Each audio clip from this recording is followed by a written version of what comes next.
بسم الله الرحمن الرحيم.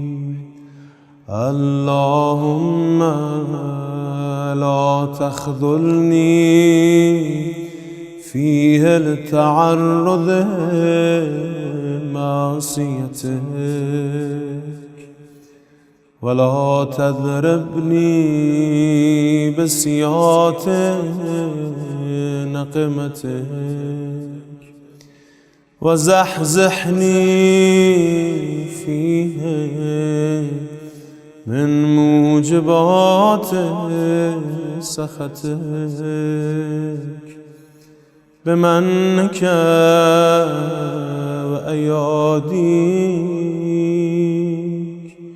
يا منتهى رغبة الراغبين.